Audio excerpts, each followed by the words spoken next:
Well, the first thing I noticed was all the homes represented in the Gospels, all the miracles that Jesus did, from the wedding feast at Cana to visiting Simon the leper, or Zacchaeus in his house, or all the homes there, and then of course the day of Pentecost.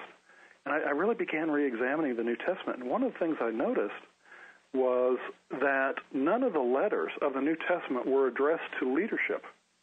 They weren't addressed to the pastors or the elders or whatever. It was addressed to the church when Paul wrote his letters, it was addressed to everybody. And I also saw that when there were problems in the New Testament churches, Paul did not say, now you elders should take care of this problem. For instance, in 1 Corinthians 5, there's a situation where a man has an illicit relationship with his stepmother, and Paul says, and he chastises the whole church. He said, you all should have dealt with this. And in the very next chapter, he talks about two brothers who are suing one another. And he says, this should be settled within the church. The whole body should have handled it. And so that got me thinking. And when I started doing the research, I realized that for the first nearly 300 years, the church was exclusively in homes. And that was in times of persecution and times where there wasn't much persecution within the Roman Empire. But then in 313, in the year 313, the Emperor Constantine issued an edict that legalized Christianity. And over the next few decades, what happened was that they began taking over the pagan temples, which were set up in the auditorium style, and building other buildings, but basically taking over a lot of the pagan temples and turning them into churches. And Constantine and his successors then called people out of the houses into these former pagan temples, into the auditorium structure that we have today. And we've been basically stuck in that same structure for 1,700 years. What it did was it changed the nature of the relationship from depending on my brother or sister to help disciple me to my relationship with a building, my relationship with a paid clergy, my relationship with a program from that that proceeded forth from that building.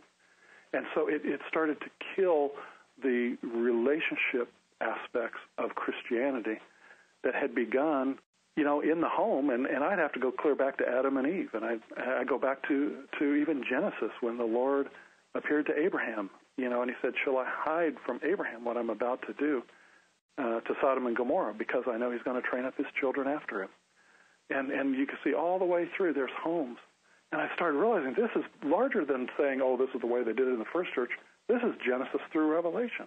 And when we came out of that and came into what I call the pyramid structure of the traditional church, where there is one head, a pastor designated as the one who will be the font of God's wisdom, it made the gifts in the body actually shut down. They had no more place to function because they had to be silent and all face the same direction and all listen to this one person, be the spout of God's wisdom for the day. Whereas in the home church, when you're all meeting together, Paul said in 1 Corinthians 14:26, how is it, brethren? When you come together, every one of you has a psalm, a doctrine, a revelation, a gifts of the Spirit. And so we have come 1,700 years in that structure. And that's why in my journey, when I looked all over the world, even though churches would say we're different, in reality, they weren't. They were all built around the building, the hierarchy, and the structure that is just kills true relationships. Okay, how does what you're saying differ from a good church with cell groups? Sure. There's a huge difference between cell groups and house church. One of the main differences is that a cell church or cell group is still offered as a program, as an option for the members of the congregation. The main meeting is still the large congregational meeting, say on Sunday. Cells are offered as another program, just like the neighborhood outreach, just like Sunday school, just like the singles program. And so cells are presented as yet another thing to become involved in. In house church, each house church is independent. Each house church stands on its own 2 feet. Each house church takes care of its own people. Now, we may come together with other house churches to have a congregational-style meeting because you don't throw the baby out with the bathwater. There are large congregational-style meetings, even in the book of Acts, in Acts chapter 4. After Peter and John were chastised by the leaders, they called everybody together. So there are those times for those meetings, but that's the exception rather than the rule. So a cell church is a program from a traditional church, but a house church is an independent entity all by itself.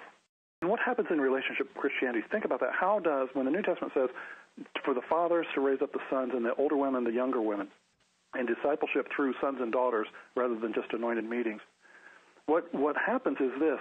Those who know get an opportunity to bring someone alongside and show them how to do whatever it is that they need to do in this walk through life together. But then there comes a point where the person that knows how to do it steps back and watches their little friend, their son or daughter in the faith, do it on their own. And that's the nature of the relationship-based elements of it, where leadership, my job as an apostle, my job as a leader, is to train other leaders to lay down the need to always talk, to always be in charge. It is the giving away of the church to the people. It is the empowerment of the people. That's where the relationships start. When they realize, hey, you're a person just like me, yet you know how to walk in the things of the Spirit. So many times, one of the greatest joys in my heart is to watch a person prophesy for the first time or lay hands on a person and watch a person be healed for the first time, for the realization to come to them that, you know what, we are all equal in Christ. The same Jesus lives in each of us, and it's merely our gifts function differently, but that's all the difference is, because we're all equal. Me as an apostle is equal to someone who's a servant, whose joy is to set up the chairs in a circle and vacuum the floor before people come. We're all equal. And when people realize that it's servant-based and humility-based leadership, and that our job is to empower the people. You know, one of the things that's been troubling me for a long time is the person that has a business card, and at the end of their name it says apostle, or at the end of their name it says prophet. It's almost like they have to advertise who they are. Don't get me started on that, brother. You know, it's Jesus said it this way in Mark chapter 10. In verses 42 through 46, he said, you know, the Gentiles in leadership lord their authority, and so that others serve them. He said, it shall not be so among you. If you want to be the greatest leader, then become the greatest servant.